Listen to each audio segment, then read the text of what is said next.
Awesome. Well, welcome everyone. We're so excited to see your faces again. It's an interesting Monday. I went to a reading story slam, another story slam hosted by NPR The Moth. And I got to see live in person one of our employees that worked like right in another building that I haven't seen in almost 2 years, so I got to see him in the flesh. So some of you I have not seen in the flesh ever, and some of you I have, but it's good to see you here on the screen looking healthy and vibrant and ready for this amazing session today. So welcome back to our 4-part Black History Month series, and this is part 2, hosted by Extension's African American and Black Employees Resource Group.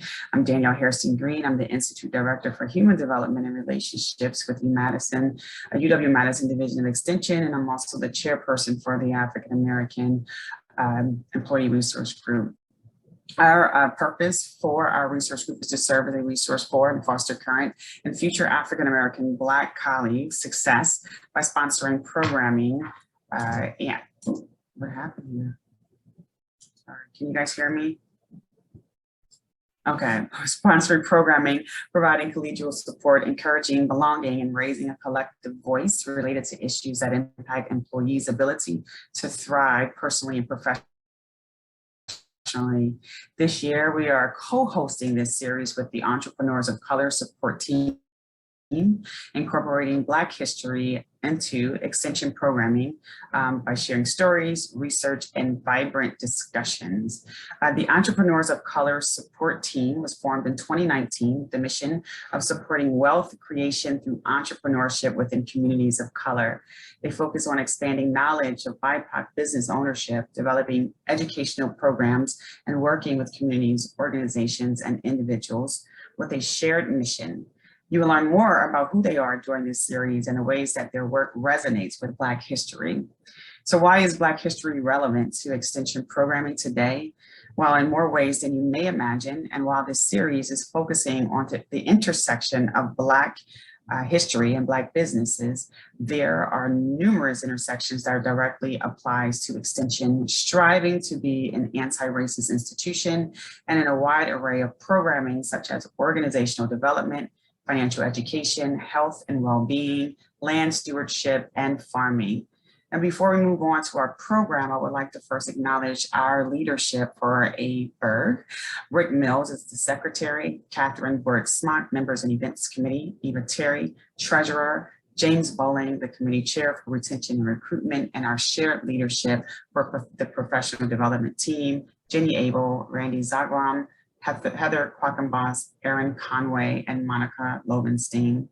And finally, I would like to take a moment to acknowledge this week in Black history. Dr. Bernard Anthony Harris joined NASA's Johnson Space Center as a clinical scientist and flight surgeon, where he conducted clinical investigations of space adaptation and developed countermeasures for extended duration space flight. On February the 9th, today, 1995, astronaut Bernard Anthony Harris Jr. became the first African American to perform an extravehicular activity. Sorry, just want to make sure my sound just keeps popping out. Okay, during the second of his 2 space shuttle flights. He was the first African-American man to go in space as one of NASA's research teams, and he was involved in the construction of the space rovers. I'll put a link in the chat so that you can learn more information about Black history. Please remember that your feedback is very important to us, and we'll provide a link to a survey in the chat box as we close out the session today. I will now turn it over to Mr. Rajan Hall. Yes. Hello, everyone. My name is Rajan Hall. I'm currently a advanced MSW student here at Wisconsin and entrepreneur myself. Over the past 2 years, with the support of the EOC team, I've interviewed 75 Black business owners from 2 separate counties in Wisconsin. And you'll learn more about my research next week, Wednesday, in the Black Business Owners Speak Wisconsin section. And I have the honor to introduce our next presenter, Tessa Conroy, the Economic Development Specialist in Community Development Institute. Her main focus is on entrepreneurship, how communities can support entrepreneurs, and how entrepreneurs shape their local communities. Over the last few years within Entrepreneurs of Color, the EOC team, she's started to take a closer look at businesses owned by people of color in Wisconsin and nationally. Her presentation today will focus on the current state of Black and African American owned businesses in Wisconsin, what happened during the pandemic, open research questions, challenges, and opportunities. After the movie Boss we watched together last week, the goal is to provide more local context and a better understanding of where we are today. So with that being said, I'd like to introduce Tessa Conroy. Thank you, Rajan, and thanks so much to the resource group for this invitation. It's so nice to be able to be part of this conversation and share this work. I will say before I share my slides that I consider myself a beginner. I hope to learn from all of you today as well, and that means joining the conversation. So I know I have a tendency to keep talking, but please, please, please interrupt me. Put your comments in the chat. Mia's going to help me incorporate your discussion as well. So with that, again, I hope we can all participate today. And I will share my slides.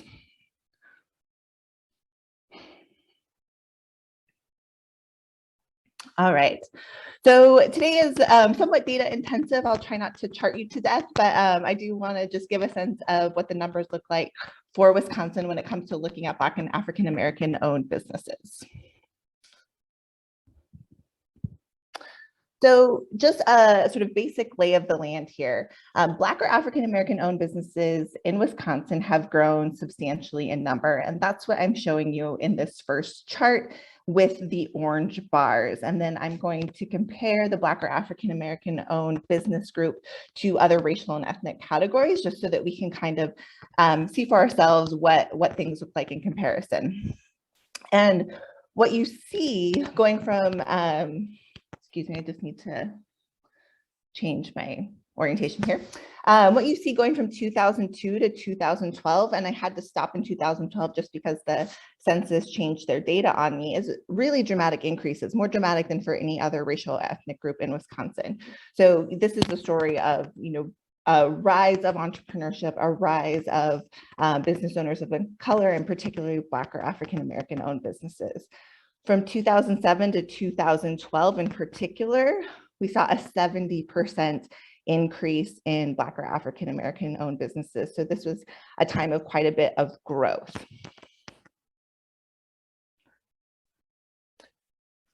While the growth, I think, is really encouraging, I want to place it in context of a parity conversation. So one way, a relatively simplistic way that we might think about parity is to say if 5% of the population in Wisconsin is Black or African American, we might also expect 5% of businesses in Wisconsin to be Black or African American owned. And then we would say, that that's a way to measure parity. And what we see is that we don't quite have it in Wisconsin. So the population here on the far left in the dark gray is Wisconsin. 5% of our population in 2012, again, I had to use the somewhat dated data just because it was the most detailed I could get, was 5% Black or African American, but just 4.58% of businesses in the state were Black or African American owned. So we have a disparity when it comes to business ownership. What's more striking to me, though, is the disparity when it comes to sales and revenue. So this is just how much money those businesses are earning. And so again, while we might expect Black or African American owned businesses to be earning 5% of overall sales in the economy, what we actually see is close to 0.5%. So a really large, very striking gap in terms of disparity between what we see in terms of the population and what we see Black or African American owned businesses generating in the state in terms of sales. This is just for comparison. We can do the same thing for the white population. And what you see here is that close to 90% of the population in Wisconsin identifies as white. I'm looking at the adult population too, so that's one caveat, population 25 or older. And yet the white population owns 92% of businesses and accounts for 97% of sales. So again, here a disparity, but in favor of the white population. So we can see where if the pie is only so big, larger chunks going to the white population relative to their overall representation in the economy. Here is a statewide county map, and this is just a really simple way, again, of thinking about disparity. So what I've done here is say for each county, what is the share of the population that is Black or African American? And then what is the share of businesses owned by Black or African Americans? And I've taken the difference. So anywhere we have a positive value, which you'll see is across the state, we have a disparity. That means the population that is Black or African American is larger than their share of business ownership. So we have underrepresentation of business owners, we could say. That's another way of saying it. So for example, looking at Milwaukee County, that's the very darkest county in the kind of lower right corner, that 5.322. So those numbers reflect something like 28% of the population is Black or African American, but just 23% of business owners are Black or African American. So this is a nice reminder, I think, that we have Black or African American business owners throughout the state. I think sometimes we concentrate the conversation to certain regions or certain counties, maybe even certain cities, but we have diversity throughout the state. And we also have disparity facing entrepreneurs throughout the state as well.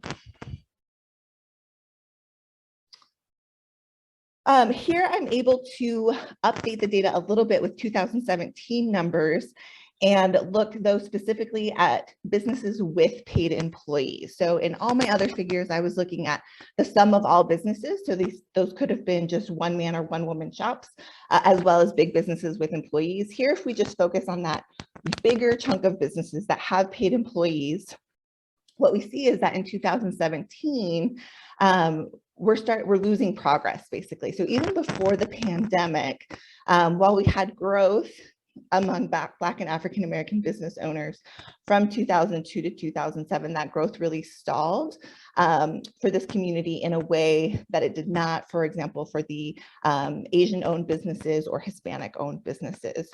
So I think a question for me as a researcher, for us as a community of professionals, is sort of, what's going on here? What happened to this progress that we're seeing maybe in other segments of the economy that we're not seeing here with businesses with paid employees? So something to be alert to as we continue our work. Those were just some introductory figures, but several charts. So I just wanted to take a quick pause and ask if there are any questions that we have so far, or if there's any local observations. Was anything striking in terms of what you saw relative to what you see in your community? And I'll just give a few seconds. I had a quick question about the growth part that you presented. That 2007 to 2012 is during the Great Recession. Is there any, do you have any more insight on how, or are those related?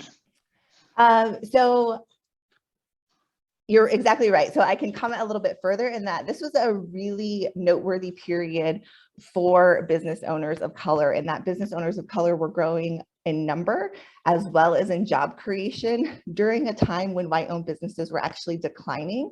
And I haven't found any research that really helps us understand that. So this was a story of success during very trying economic times for one community of color, and yet for several of the other demographic groups was not a story of success. And so I think that that's also an open research question of sort of what can be learned about what lent to success during that time that didn't for other groups.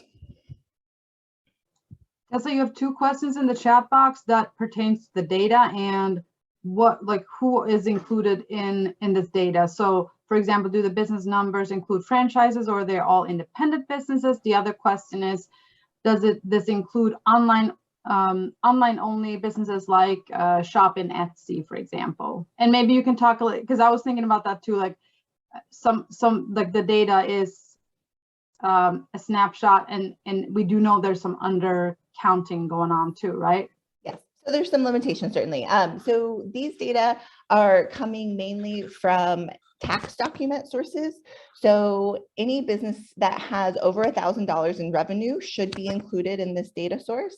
Any business who is paying payroll taxes would be included in these numbers.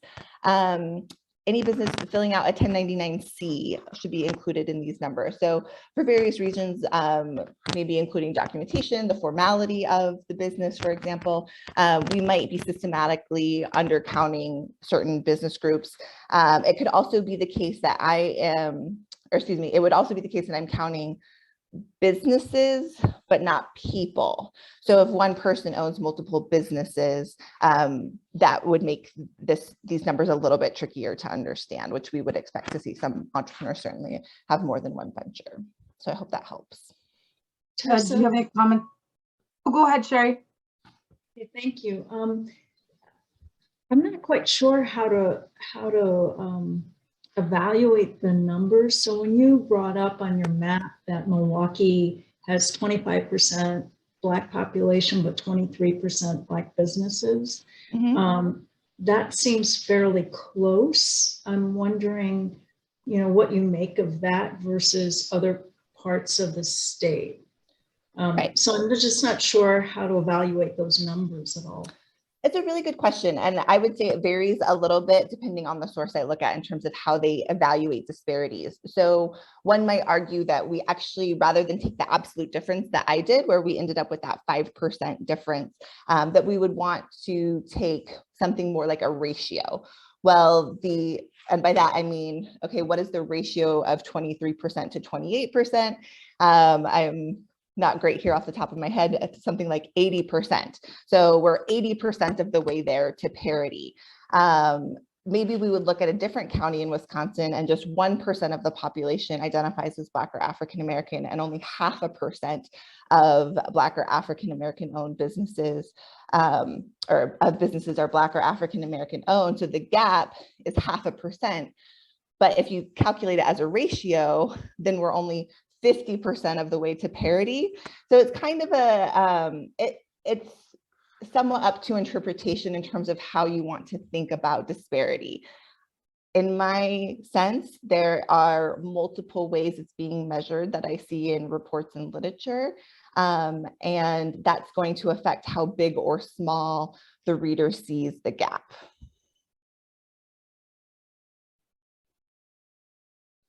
So I went with absolute numbers just because I thought they were perhaps the easiest to understand, but certainly ratios and other tools are going to help us understand the proportion of that gap. Thank you.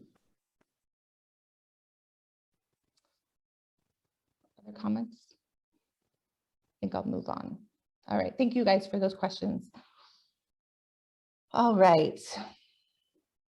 So Black and African American business ownership is crucial to wealth accumulation. So with my first few slides, I just wanted to give us a sort of light lay of the land. And here I want to talk about why this is important. Why do we care? Why are we talking about this? There are, of course, lots of answers to this question. The economist in me went with this one first for this presentation. So here we see that Black-owned businesses could be essential for closing the Black-white wealth gap, and that entrepreneurship and business ownership can be a mechanism for social mobility and wealth accumulation. A report by the McKinsey Consulting Group found that the median white family's wealth is 10 times the median Black family. So we're talking about really large disparities.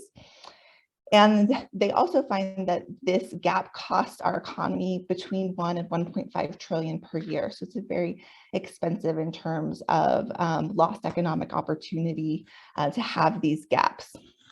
And they attribute 300 billion of that gap specifically to differences in revenue between white and Black owned firms. So just by achieving parity, so if we had Black owned businesses earning a parity share of sales and revenue, we would expect upwards of 300 billion of kind of new wealth creation in the economy. So really substantial figures to be thinking about in terms of how this could matter for individuals, for households, and for our communities.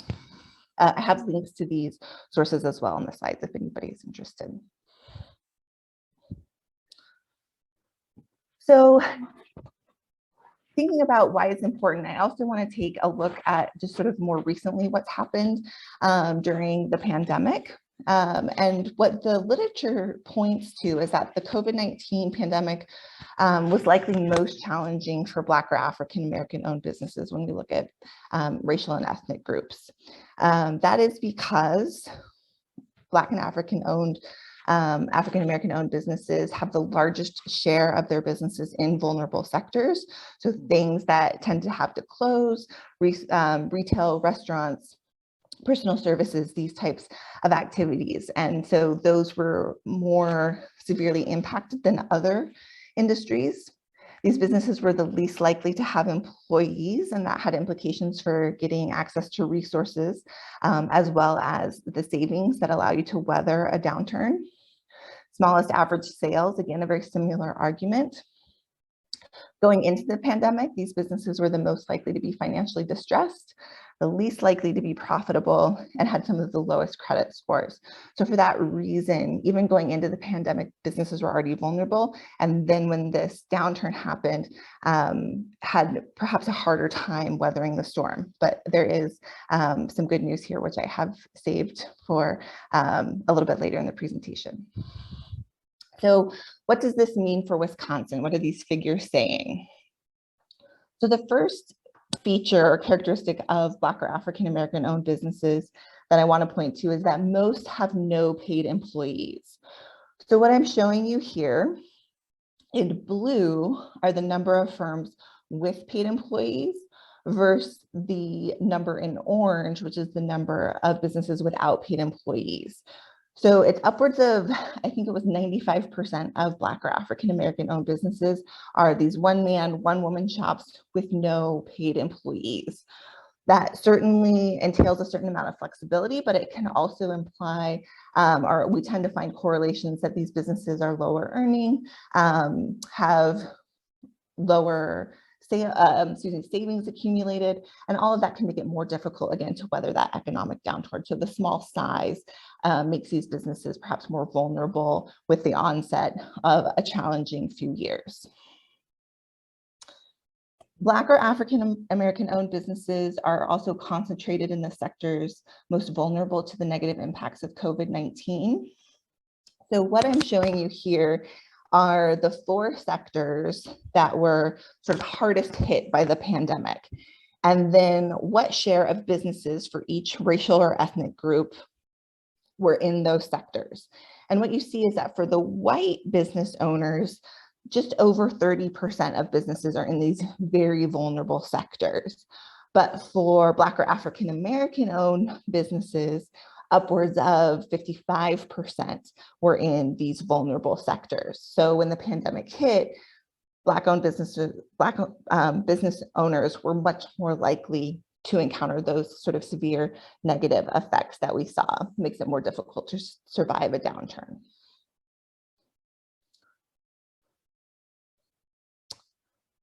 Here again is sort of a different way of thinking about the size differences. So white-owned businesses are 3 times more likely to have employees than Black or African American owned businesses.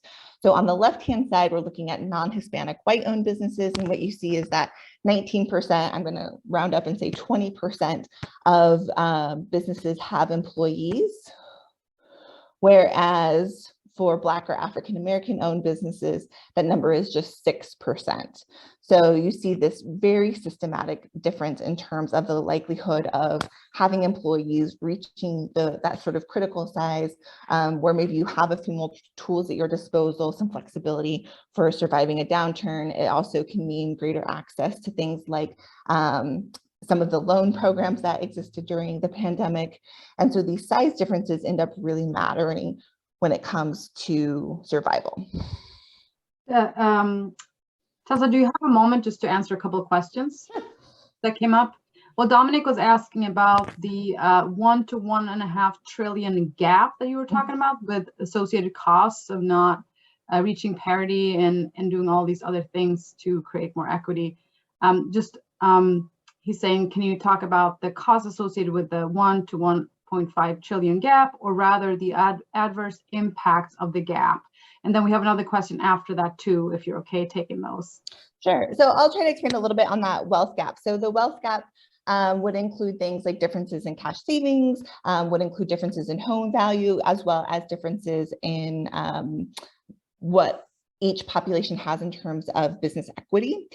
And so in my mind, the way I've been thinking about this lately is, you know, when I read the literature today, at least in economics, which of course has limitations, it kind of takes the wealth gap as given. So there's a wealth gap, and that can be challenging for entrepreneurs of color, and in particular, Black or African American owned entrepreneurs. I think what is important to keep in mind is the historical context, which we've been learning about and talking about together, and that that wealth gap is of course the result of decades longer of differential treatment, violence, asset devaluation, barriers to property ownership, barriers to education. And so if we want to understand where entrepreneurs are today, I think we need to understand all of that context so that we can more fully appreciate the barriers and more systematically work to correct those as well. I hope that answers the question.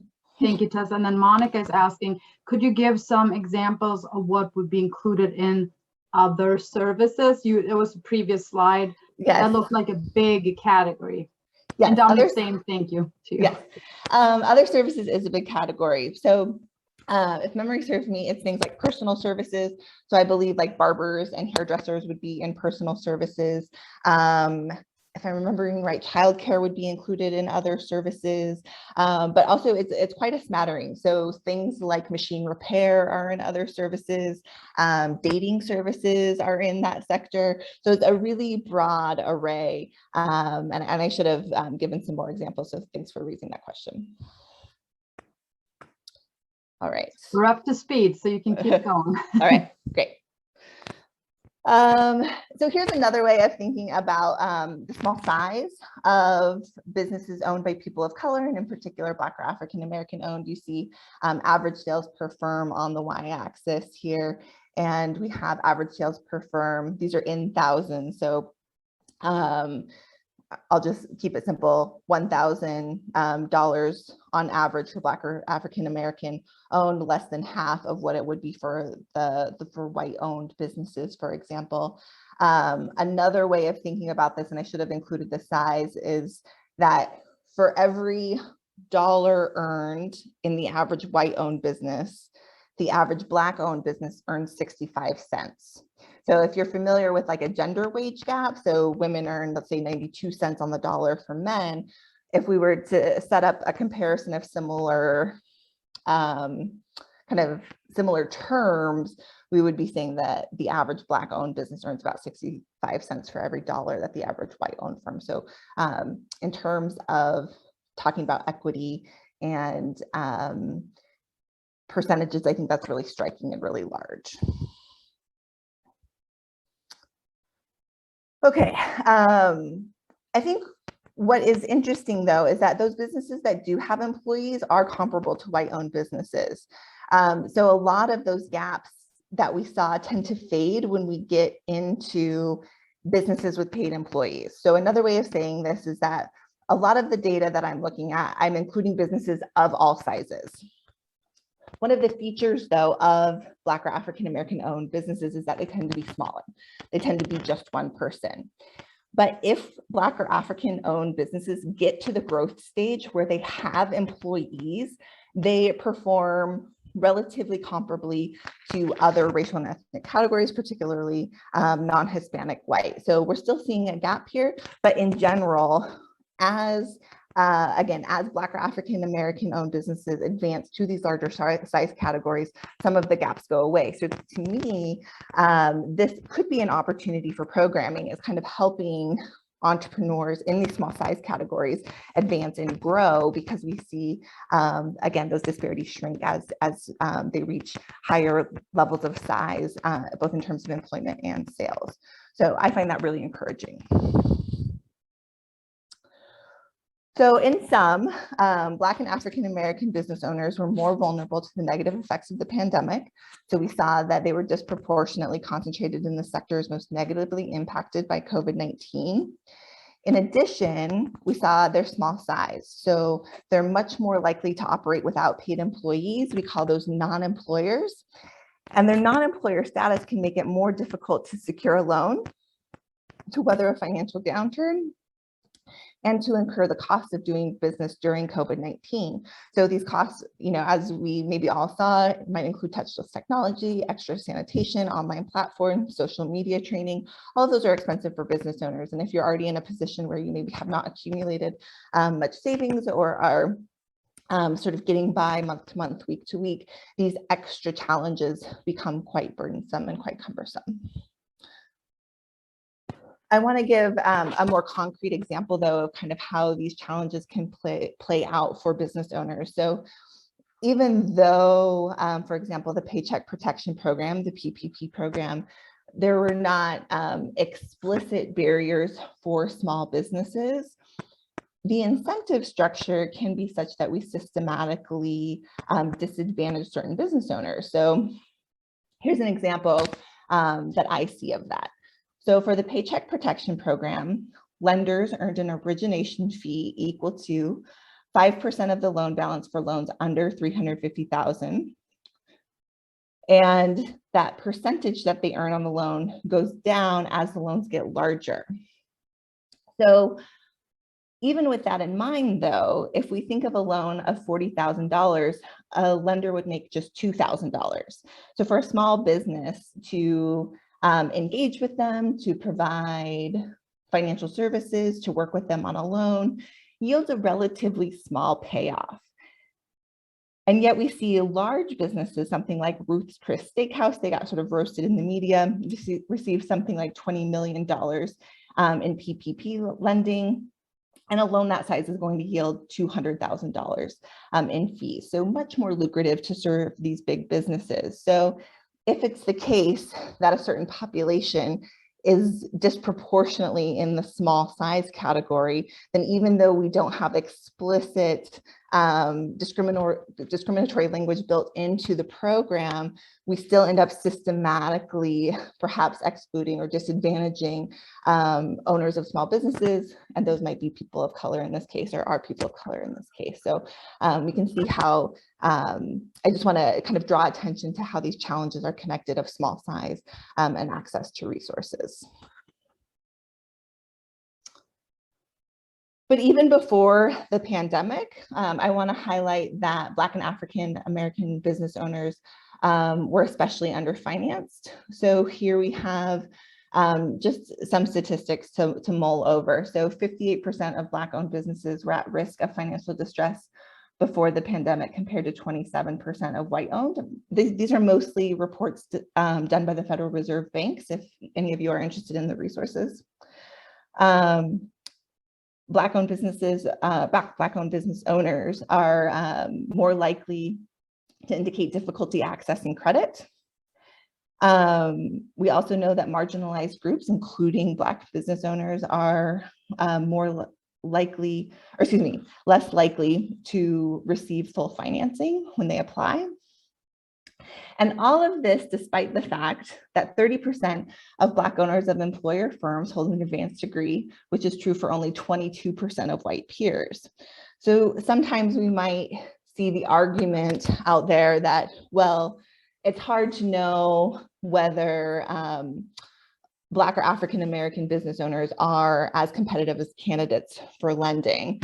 And without really detailed loan data, it's difficult to answer that question. But this sort of cursory statistic suggests that highly educated employer businesses applying for a loan would come in with financial records that would make them likely in a comparable or similar position to other business owners, yet we see these really large gaps in terms of financing. So I just wanted to sort of put those two things in juxtaposition for us here. So what does all of this amount to? All of these challenges during the pandemic with size and financing Ultimately, we saw that Black or African-American self-employment declined the most during the pandemic.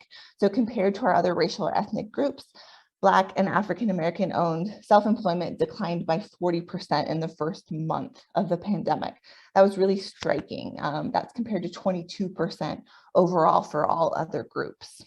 What I think is really interesting and tells a very different story is that the Black self-employed also had the strongest recovery.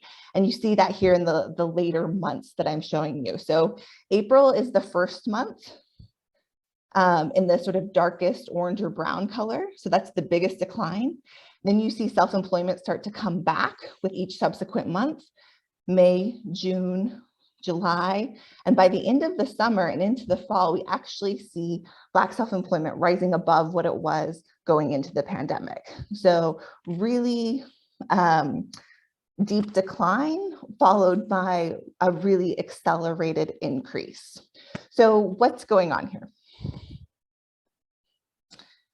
In Black communities, small businesses surged during the pandemic. So those first few months were really rough for everybody, but especially for the Black self-employed. And then we saw this sort of renaissance of entrepreneurship that was especially true in Black communities. So following this initial decline, entrepreneurial activity more than recovered. And there's some new research. There's an interesting article in the New York Times that I've linked to if anybody's interested. Areas with a larger share of Black residents had higher rates of business formation during the later months of the pandemic, especially in high income Black neighborhoods. So it seems to be the case that this surge of entrepreneurial activity coincided with federal spending programs. So the pandemic potentially had a number of effects. We had initially a lot of people facing unemployment. We also had people in a very different financial position than, say, the Great Recession in terms of more generous unemployment benefits and more generous stimulus dollars flowing into households. And then also potentially too, the pandemic seemed to give a lot of people pause and inspiration to pursue a new line of work. And these factors seem to combine together to create this new, like I said, renaissance of entrepreneurship or rise of entrepreneurship. That said, it then makes it difficult to untangle whether this rise of entrepreneurship that we're seeing across all demographics, but in particular for people of color, is this about necessity entrepreneurship or wealth creation?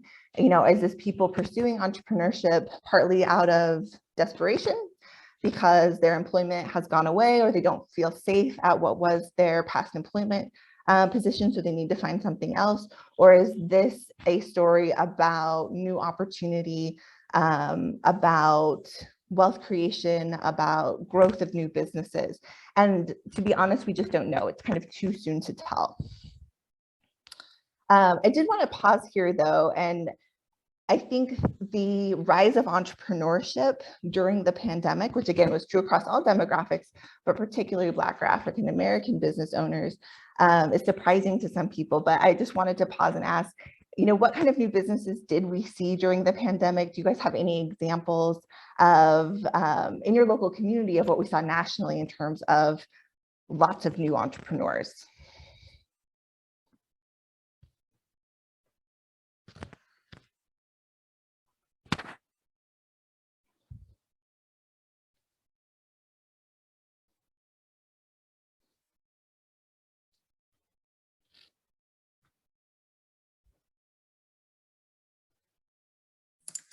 Tessa, are you referring to just any type of new business or Yes. specifically BIPOC? Okay.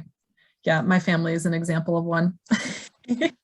So my partner worked at a community center, it closed, and he thought of, you know, accessing the CARES, but as a small business, it was overwhelming, and there wasn't like, yeah, I think the statistics that you pointed out about, you know, there wasn't going to be the return for the financial lenders for the business that we had. So started their own, and it was rough. Mm-hmm. Going. Mm-hmm. I'm seeing lots of, thank you, Trisha. Also in the chat, I'm seeing lots of food related businesses and lots of online activity or online businesses. And that's definitely something that's reflected in the data too. Online retail was the #1 category for new business activity during the pandemic. And I just continue to be intrigued by the innovation, particularly among food businesses. My sister lives in Washington State, and they relaxed their alcohol serving and selling regulations in the state. And so several of the restaurants were then able to innovate along those lines. So I think she said that they had something like a tequila truck every weekend, and that you could get margaritas with your tacos, for example, delivered right to your door, and the truck would come to their streets and that sort of thing. So lots of innovation there. Lots of people, yes, doing online consulting. So professional services was another huge area of growth during the pandemic, where we saw people taking their services online, perhaps consulting as again, that one man or one woman shop was really a lot of this new entrepreneurial activity during the pandemic. Personal training, lots of creative work, pop-up businesses.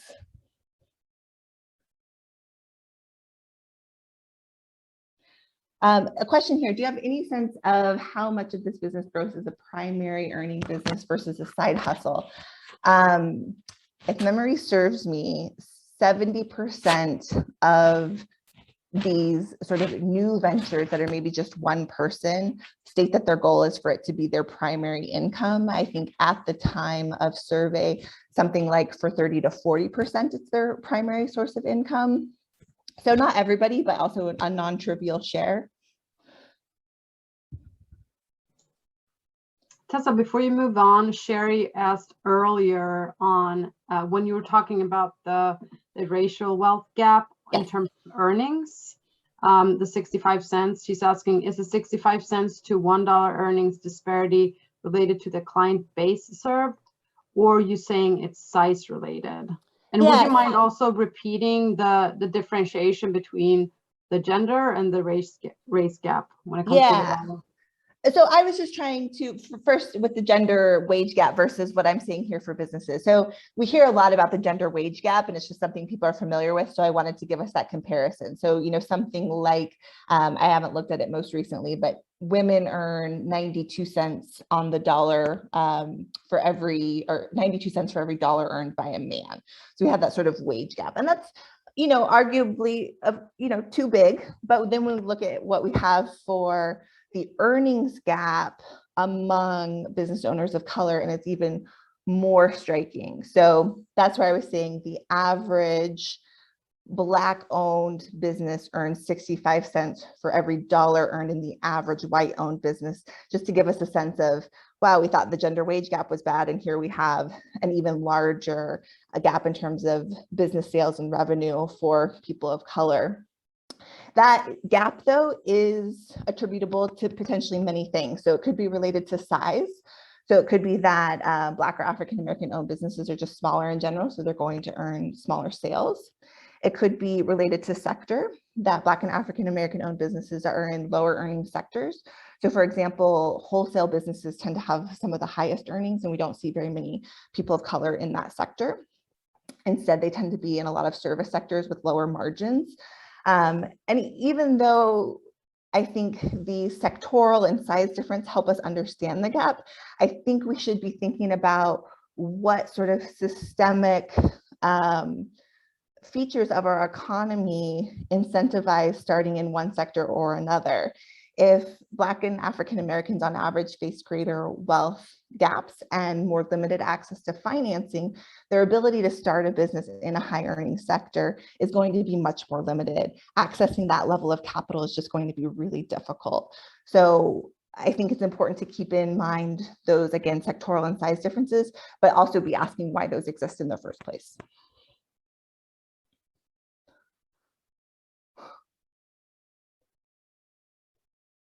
All right.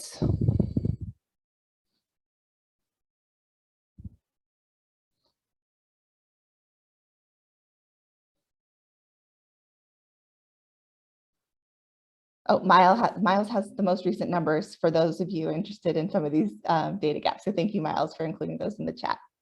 All right. So, oh, all of the messages stayed up on my slides. I suppose that's not a big deal. Again, so I've already sort of hinted at some of how I've been thinking about this research. Again, I'm a beginner. I'm trying to identify what are the most appropriate research questions going forward and how to best answer those.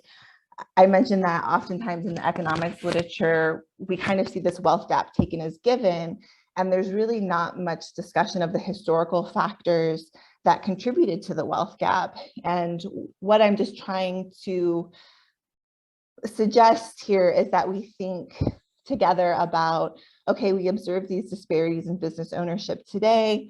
Why did those exist? So we'll guess there's a wealth gap. Well, what helps us understand the wealth gap? And that moves us backward in time. So thinking again about asset devaluation over time. So that's something along the lines of how systematic racism or racial bias, for example, lowers the value of homes in predominantly Black neighborhoods. So we have that lower asset valuation, and then how that contributes to a wealth gap. Barriers to education, things like the GI Bill. So going back quite some time, or even rather as recently as the GI Bill, created barriers to education for people of color. Lack of institutional trust. So one of the documents that I was reading that I've linked to at the end in case others are interested is about entrepreneurial ecosystem building specifically for Black and African American owned businesses. And one of the themes from that document that I think we hear in our work on the team is the lack of institutional trust. Well, where does that come from? Of course, decades longer of barriers to property ownership, violence. We saw in the video the destruction of Black Wall Street as just one of many examples of violence. We saw the importance of Black banks. And so I think one of the features of Black banks that is really important is that it more naturally perhaps lends to institutional trust where there hasn't been, particularly with banks where we've seen historical practices of redlining. So there's a lot to think about here. I know for me, I'm still trying to learn the full breadth of factors to consider, but also make connections across and between and understand how that tells the story of business ownership today for communities of color in ways that are unique that we wouldn't see if we were to just be focusing on the statistics on business ownership as a whole or looking at the white population.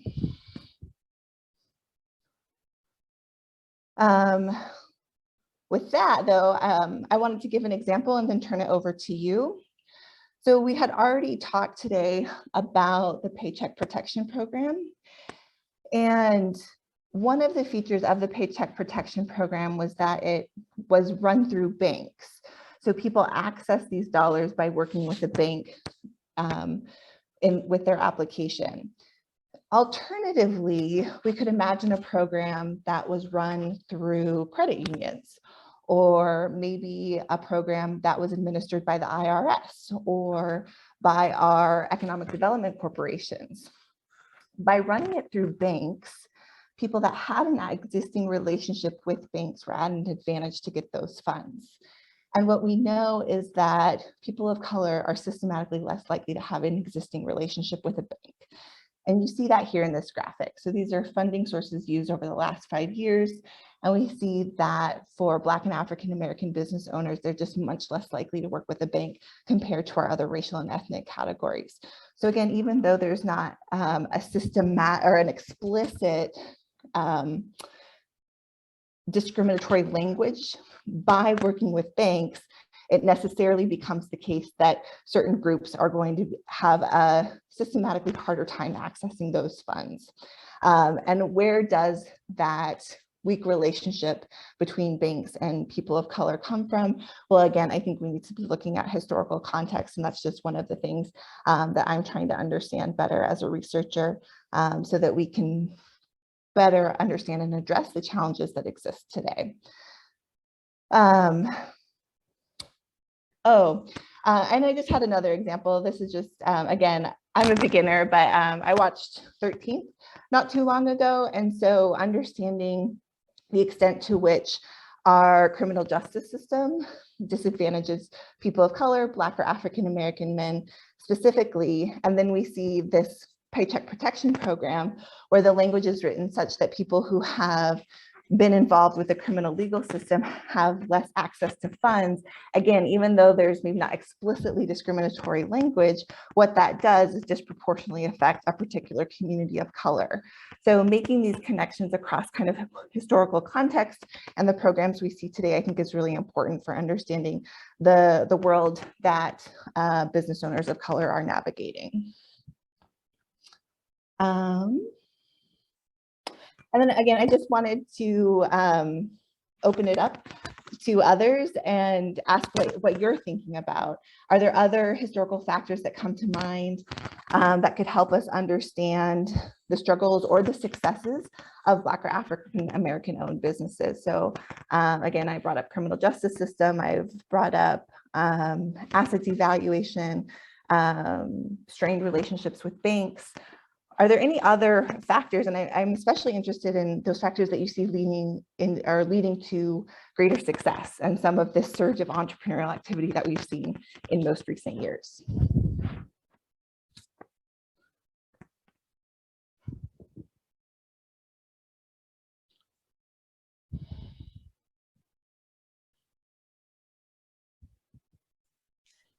I think this is an additional complication. It's not really a success factor necessarily, but some of the Black business owners I've worked with are thinking of their target market as other Black families who they know are majority lower income. And so they're trying to price what they do at a point where those particular families could afford it, even though it's not what they as the business owner need to be able to continue for a very long time. So just how they're thinking of themselves as a way to support their community and provide this important service or product is counterproductive to their success in business. And it's so hard to talk through that because I totally get what they're doing there, trying to be charitable, but at the same time, if it's my job as a business development educator to help them have a profitable business, talking them out of that or out of that as their main target market is important. So, but it's so real to be able to do that. You have to understand the context of how they're thinking and relating to the people around them and wanting to be of service to their community in a really specific way. Yeah, thanks, Diana. That kind of how entrepreneurs think about their markets. And again, I think that comes from somewhere. I mean, I can imagine a lot of reasons, but perhaps they don't perceive much opportunity with their white community members, for example, that the market for them is really within other Black or African Americans within their community. Somebody brought up highways, yes, K through 12 educational system.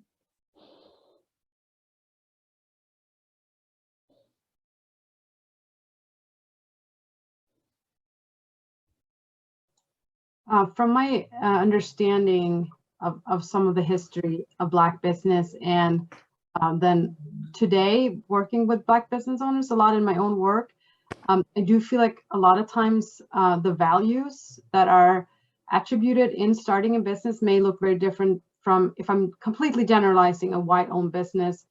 A lot of times the family legacy is really important to provide role models to your children, to the rest of your family, to uplift your community.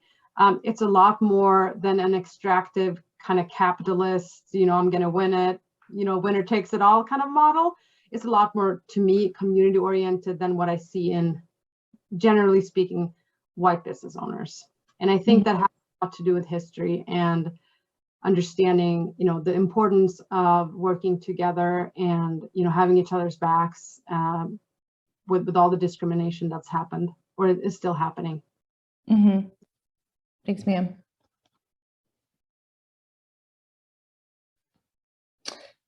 This models and mentors comment, I just want to elevate because it speaks to some of what I've been reading about recently. entrepreneurs tend to lean so much on other entrepreneurs for accessing information. So the more entrepreneurs you have that you can connect to, the better. And to the extent that the entrepreneurial landscape has been dominated by white men, that creates challenges for other categories of entrepreneurs, and that our networks are still somewhat separated and not all that integrated in some ways. So for women, for people of color, for Black and African American entrepreneurs, accessing role models and mentors who share an identity can be certainly a limiting factor. I just had a crazy question that popped into my head, so I'm going to ask it. Can't keep those in there. Does the maybe gross overzealous wealth accumulation part of the data skew some of this to really understand the importance of these other things like community? And, you know, when we have exceptionally large wealth in some areas, the wealth gap gets gigantic, and maybe is that part of the data that really makes it hard to understand what it means to be family supporting? I don't know if this thought isn't perfectly thought out, but I'm thinking of the, you know, the billionaires in the world really throw off our understanding of what it means to be an entrepreneur and wealth in some ways. Yeah, so I'm not sure I fully understand your question. So feel free to interrupt me, and we can always talk about it more at the end. I do think oftentimes our narrative around entrepreneurship is dominated by a sort of particular stereotype, oftentimes maybe looking like the sort of Mark Zuckerbergs of the world.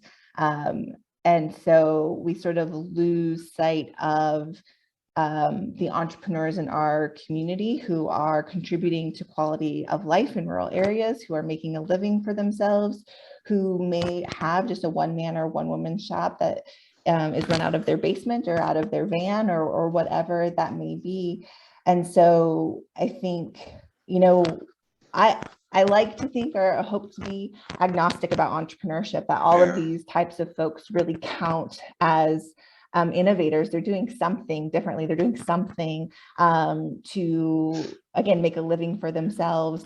And hopefully what is presented maybe in the media or through some of the major narratives we hear doesn't take away from the entrepreneurs that we're working with, you know, every day in our communities. Well, one local in Madison that kind of comes to mind is, you know, JP's Hair Design, right? He is a barber, owns a barber shop that does that, and he's a community builder around, you know, bringing in health access to the African American community and other things that are what people were just suggesting is like when you're working with these entrepreneurs of color, that maybe being a billionaire isn't their first thought. It's about how we can better our community. And I just wonder how that fits into the research you're trying to do and the data that you're, you know. So certainly motivations differ, you know, for all entrepreneurs, but we even see systematic difference. I think I had done the most work on women. So women's motivations for becoming an entrepreneur are very different than what we would see from mainstream. And I think Diana and Rajan will be able to speak into those particular motivations from their qualitative interviews and what they heard from the people that they were speaking with in terms of it's not really about the money in a lot of cases, and giving back and legacy and community are often all part of the narrative. And so it's not just like this profit maximization story. And so I think, again, that's a limitation of economics. We tend to think about things in just one particular way, but it's a much richer story to tell them that. I just have a couple more comments here. I know we're out of time. So maybe I'll just leave these for people to mull over, and I know that the recording will be available. There are some things we can do that have been explored already. So I'll just highlight, you know, addressing financing. I have some examples here of different things that can be done to make financing more accessible. programs that increase supplier diversity, anchor institution leadership in terms of things, places like hospitals, focusing on working with Black-owned businesses for procurement, for example, can be a great type of program. One thing we've talked about on the EOC team is wraparound services. So oftentimes when working with a business owner, it may not be enough to just help with the loan application, that developing business skills around marketing, that addressing any challenges at home, such as providing childcare, that for an entrepreneur to thrive, they're really maybe going to have a number of different things addressed and opportunities created, skills built up in order to see success just by addressing kind of one pinpointed problem. We shouldn't expect to see big changes. It might take, again, these wraparound services. And I just wanted to highlight broadband and digital equity, that so much of this new activity has been happening online.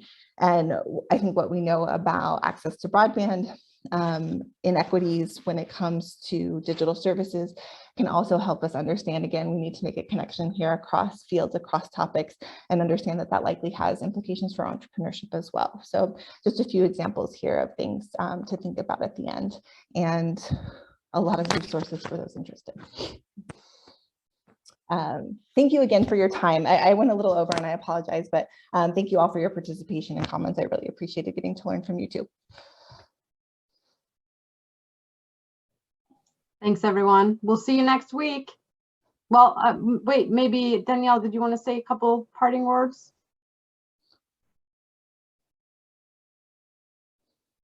Okay. Hi. I'm sorry. I was trying to flip and move things around, but yeah.